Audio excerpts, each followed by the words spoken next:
Hello friends, welcome to my channel Green House. और आज का हमारा पौधा है गुलाब का पौधा। और आज का जो हमारा टॉपिक है कि जून के महीने में गुलाब की देखभाल आपको कैसे करनी है। जून के महीने में भी आप अपने पौधों से फूल ले सकते हैं, लेकिन कैसे? जून का महीना यानी कि तपती गर्मी और इसके साथ साथ बारिश। तो फ्रेंड्स, ये एक ऐसा महीना है जब गुलाब के पौधे बहुत ज़्यादा ख़राब होने शुरू हो जाते हैं। अगर आप सही तरीके से इसकी केयर नहीं करेंगे तो ये आपके पौधे गुलाब के डाईबैक की वजह से, फंगस लगने की वजह से, जड़ों के ख़राब होने की वजह से ख़राब होने शुरू हो जाते हैं। तो फूल तो बहुत दूर की बात है, आप अपने पौधों को बचा भी नहीं पाएंगे।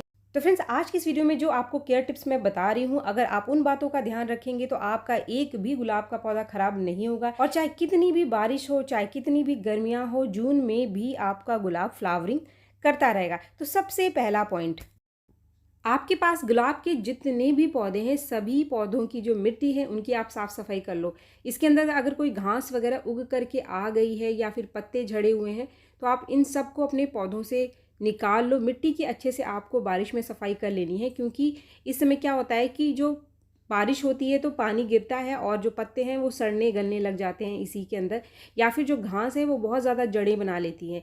पौधे को इनसे बचाने के लिए इनकी सफाई बहुत ज़रूरी है। अब जो दूसरा पॉइंट है कि पौधे की मिट्टी को आपको जमने नहीं देना है, क्योंकि गर्मी के साथ साथ बारिश भी शुरू हो गई है। अगर मिट्टी जम जाएगी तो सतह पर बहुत देर तक पानी रुका रहता है, जो जड़ों में फंगस लगाता है। तो इसीलिए आप हर हफ्ते 10 दिन पर, जैसे ही आपको लगता है कि जो मिट्टी जमने लगी है, तो आप अपने पौधों की मिट्टी की थोड़ी सी गुड़ाई कर दीजिए। जैसे कि मैं आपको दिखा रही हूँ, ये जो दो पौधों की कंडीशन आप देख रहे हैं, इनकी मिट्टी जमी सी दिखाई दे रही है। तो इसलिए थोड़ी थोड़ी इनकी सफाई करने के बाद मैं गुड़ाई कर रही हूँ। तो आप भी ऐसे ही अपने पौधों की मिट्टी को जमने ना दें। जब भी आपको मौका मिले अपने पौधे की मिट्टी की इस तरीके से गुड़ाई कर लीजिए। इसके और भी फ़ायदे हैं। एक तो पानी रुकता नहीं है, दूसरा जो जड़ें हैं उसमें ऑक्सीजन का संचार बना रहता है, जड़ों की ग्रोथ अच्छी रहती है, जड़ें अच्छे से सांस लेती रहती हैं। इसके बाद जो तीसरा पॉइंट है कि अगर आपके पौधों के अंदर सकर ब्रांच है, अगर आपका गुलाब ग्राफ्टेड है, तो इस समय बारिश भी काफ़ी ज़्यादा हो रही है कई जगहों पर, तो बहुत ही तेज़ी से घास के साथ साथ ये जो सकर ब्रांच है ये भी उग करके आ जाते हैं। तो आपके ग्राफ्टेड गुलाब में जैसे ही कोई सकर ब्रांच आए, आप फटाफट से उसको हटा दो, उसको ज़्यादा बढ़ने ना दो, वरना ये बहुत ही तेज़ी से बढ़ेगा। और कभी कभी लोगों का ध्यान इससे हट जाता है, लोग सोचते हैं कि यही मेन ब्रांच है। तो लोग क्या करते हैं कि जो ग्राफ्टेड गुलाब का जो मेन ब्रांच है उसको काट देते हैं और सिर्फ सकर ब्रांच को अपने पौधों के अंदर छोड़ देते हैं। तो ये गलती आपको नहीं करनी है। सकर ब्रांच को आप पहचानो, क्योंकि बारिश में ये सकर ब्रांच बहुत ज़्यादा परेशान करते हैं आपके पौधों को। इसके बाद चौथा पॉइंट, अपने पौधे की मिट्टी का ड्रेनेज, इसके पॉट का ड्रेनेज यानी कि जो छेद है इसको ज़रूर ठीक करें। छेद ठीक होना चाहिए। अगर छेद किसी भी वजह से बंद हो गया है पॉट का और पानी सही तरीके से नीचे से बाहर नहीं निकल रहा है, तो इस काम को आप जून में ज़रूर कर लो। क्योंकि ये बारिश का पानी अगर बहुत देर तक आपके पौधों में रुका जून के महीने में, तो एक तो ये बहुत ज़्यादा गर्माहट बना देता है, क्योंकि टेम्परेचर भी इस समय बहुत ज़्यादा है। और ये कंडीशन हमारे पौधों को, गुलाब के पौधों को स्पेशली ख़राब करती है। इसके बाद पांचवा पॉइंट, काफ़ी सारे लोग कहते हैं कि क्या हम गुलाब के नए पौधे लगा सकते हैं। तो अगर गुलाब के नए पौधे आपको अच्छे मिल जाते हैं इस सीज़न में भी, तो आप बिल्कुल लगा सकते हैं। लेकिन एक चीज़ का आपको ध्यान रखना है कि रिपोर्ट करते समय कभी भी आप पौधों का रूट बॉल ना तोड़ो। अगर आपको किसी वजह से अपने पौधों की शिफ्टिंग करनी पड़ रही है, आपके पौधे का ड्रेनेज ठीक नहीं है, उसको पूरा बाहर निकालना पड़ रहा है, तो आप इस तरीके से निकालो जिससे कि इसकी जो जड़ें हैं वो ख़राब ना हो। जड़ें अगर बहुत ज़्यादा डैमेज होती हैं तो जो पौधा है हमारा बारिश में, गर्मियों में ख़राब हो सकता है। अगर आपने कोई कटिंग लगाई है और कटिंग आपकी लग गई है, तो इसके रूट बॉल को बिना नुकसान पहुंचाए, यानी आप इसको सिर्फ थोड़ा सा काट करके पूरी जड़ों को मिट्टी के साथ बाहर निकाल करके इसे बड़े पॉट में आप रिपोर्ट कर दो। अगर आपके पास कोई पुराना पौधा है और उसकी रिपोर्टिंग की ज़रूरत नहीं है, तो बिल्कुल भी आप उसकी रिपोर्टिंग ना करें इस समय। कोशिश करें कि आप बाहर से ही पॉट का अगर छेद बंद है तो उसको आप ठीक कर लो, अगर बिना रिपोर्ट किए ही वो ठीक हो जाता है। अगर कटिंग को आप रिपोर्ट करने की जल्दीबाजी में नहीं है, तो कटिंग जिस कंटेनर में लगा हुआ है उसी में आप लगे रहने दो। और जैसे ही बारिश का टाइम ख़त्म होता है, जैसे कि जुलाई अगस्त आखिर में या फिर आप सितंबर के फर्स्ट वीक में, इन सभी छोटे पौधों की कटिंग की या जिस भी गुलाब के पौधों की आप रिपोर्टिंग करना चाहते हैं कर सकते हैं। इस समय जड़ों की जो ग्रोथ है वो काफ़ी तेज़ हो जाती है। तो इसीलिए अगर ज़रूरत ना हो तो किसी भी पौधे की जड़ को आप बिल्कुल भी नुकसान ना पहुंचाएं, क्योंकि रिपोर्टिंग करते समय जड़ें डैमेज होती हैं और जड़ें इस समय अगर डैमेज हुई तो हमारा पौधा ख़राब होने के बहुत ज़्यादा चांसेस रहते हैं। इसके बाद छठा पॉइंट, अगर आपके एरिया में बारिश होनी शुरू हो चुकी है तो आप अपने गुलाब के पौधों को बारिश के पानी में ज़रूर रखें। बस आप अपने पौधों की ड्रेनेज ठीक रखें, यानी पानी पौधे के अंदर ना रुके। बस एक यही कंडीशन है, लेकिन जो बारिश का पानी है वो आपके पौधों के लिए बहुत ही बढ़िया है। बारिश के पानी से पौधा बहुत ही तेज़ी से नई नई ग्रोथ निकालता है और जो पौधा ग्रोथ निकालेगा तो कलियाँ भी बनाएगा। तो इसीलिए आप अपने पौधों को बारिश के पानी में ज़रूर रखें। इसके बाद सातवां पॉइंट, काफ़ी सारे लोगों के कमेंट है कि हमारे पौधों के अंदर डाई बैग की समस्या बहुत ज़्यादा हो रही है। तो इसीलिए इस समय आप अपने पौधों की कटाई छटाई करने के लिए किसी भी तरीके का कोई कटर का इस्तेमाल ना करें। और अगर आप प्रूनिंग करते भी हैं, डेड हेडिंग करते भी हैं, तो हाथ से ही आप सूखे फूलों को कुछ इस तरीके से तोड़ लो। इस समय आप अपने पौधों में किसी भी तरीके की कटाई छटाई करने से बचें, क्योंकि इस समय मौसम में ह्यूमिडिटी, बारिश की वजह से मॉइस्चर बहुत ज़्यादा है, दूसरा टेम्परेचर भी बहुत ज़्यादा है, तो फंगस लगने के चांसेस बहुत ज़्यादा रहते हैं। डाई बैग की समस्या आती है फंगस लगने की वजह से। जैसे कि ये वाली ब्रांच आप देख रहे हैं, इसमें मैंने सिर्फ डेड हेडिंग की थी, हाथ से ही फूल को तोड़ा था, फिर भी ऊपर से ब्रांच काली हुई है। तो जब भी खुला एरिया कोई भी मिलता है इस समय फंगस को, वो तेज़ी से गुलाब के पौधों में लग जाता है। बारिश में डाई बैग की वजह से गुलाब के पौधे बहुत ज़्यादा ख़राब होते हैं।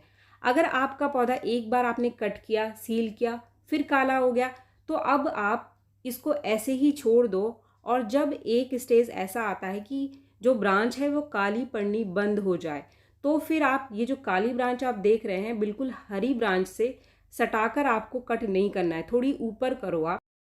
इससे डाई बैग की समस्या कम से कम आएगी और आगे बढ़ने से आप डाई बैग को बचा सकते हैं।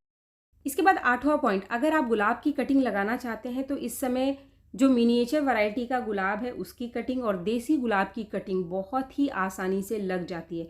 बारिश शुरू हो चुकी है तो आप ऐसी कटिंग को ऐसी जगह पे रखो जहाँ पर थोड़ी थोड़ी जो बारिश का बौछार है, यानी हल्की फुल्की बारिश का पानी कटिंग को मिलता रहे, तो बहुत ही तेज़ी से जड़ें निकालता है गुलाब का पौधा। लेकिन मुख्य रूप से आप देसी गुलाब की कटिंग या फिर मिनिएचर वैरायटी की कोई कटिंग है उसकी कटिंग को अगर ग्रो करेंगे इस समय बारिश में, तो बारिश में बहुत ही आसानी से ये दोनों ही कटिंग लग जाती है। और अभी बारिश शुरू हो चुकी है तो कटिंग लगाने का काम आप इस महीने से ही स्टार्ट कर सकते हैं अपने गुलाब के पौधों के लिए। इसके बाद 9वां पॉइंट है, गुलाब के पौधे में कौन सा खाद हम जून के महीने में दे सकते हैं।